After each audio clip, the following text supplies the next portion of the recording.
Rugby, can the Brisbane Global Tens rebound it in Year 2?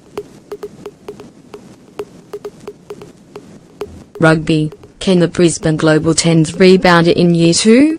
Year 1 of the Brisbane Global Tens wasn't exactly a roaring success. Year 2 represents something of a fresh start. Last year the New Zealand build-up was largely overshadowed by controversy. Using Damien McKenzie, Jerome Noah and Israel Dag in marketing campaigns, despite the high-profile trio not featuring on the field, did not help early perceptions.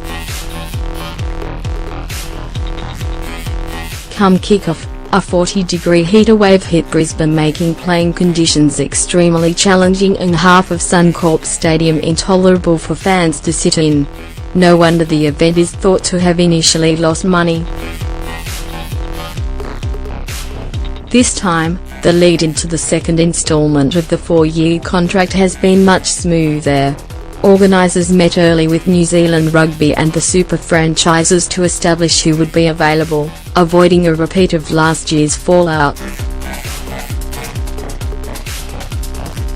Given the timing of the event, the 12-week conditioning window still precludes most All Blacks from participating.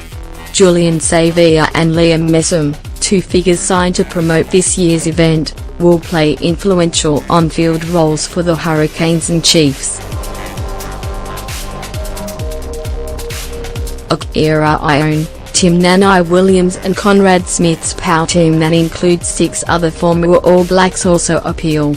Then there's the novelty interest in whether former stars Carlos Spencer and Carl Heyman keep up with the next generation. Duco Events is a resilient promotional company well versed in absorbing public and financial hits only to bounce back.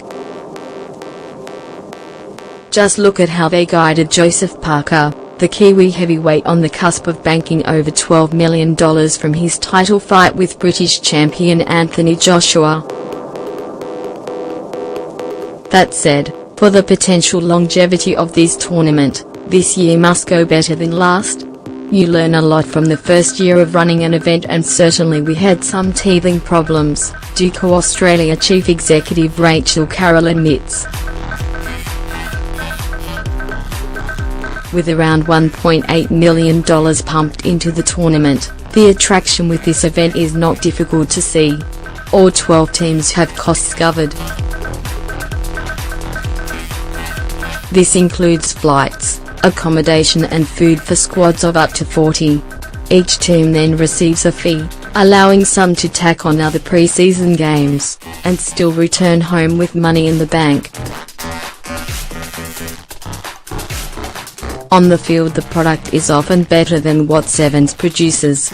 Set piece is more relevant, tactical kicking played a big role last year, and with 3 more players mistakes are not always as crippling. Interestingly, Carroll cited research that said the event struck a chord with Kiwis in Year 1. 5 of the 6 favoured teams by those who attended were from New Zealand, with locals the Reds coming in third. Carroll said strong viewership numbers were also recorded in New Zealand. This tournament is not just about how many All Blacks are playing. We certainly want some, and we've got some. But it's also about the up-and-corners. We saw Geordie Barrett play last year.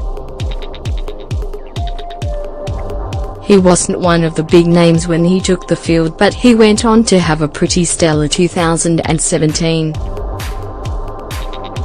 While crowds last year appeared dire, Carroll said around 23,000 attended each day. This year was tracking to pull similar numbers with a shift to day-night, which should minimise the toll of players having to back up in sweltering conditions. Temperatures are expected to range between 29 and 33 degrees Celsius during the day. What you saw on camera was terrible because of the heat issue we had with the Eastern Stand.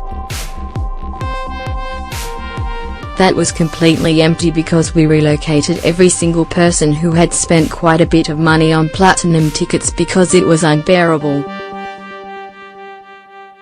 There was no way someone could sit there for longer than 5 minutes, so we moved them into the shade.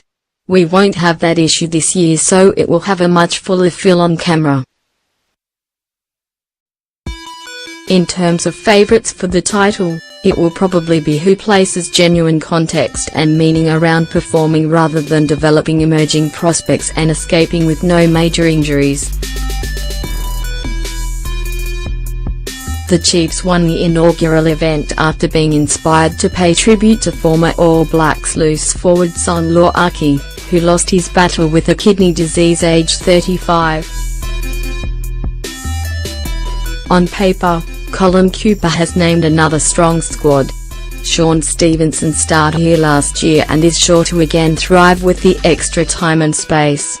The Blues appear to have an easy pool and could do with some early season momentum. Elsewhere, Robbie Dean's Panasonic Wild Knights caused a few upsets last year and could be a surprise package. Blues, Rebels, Reds, Wild Knights. Chiefs, Highlanders, Waratahs, PAL, Brumbies, Crusaders, Hurricanes, Fiji.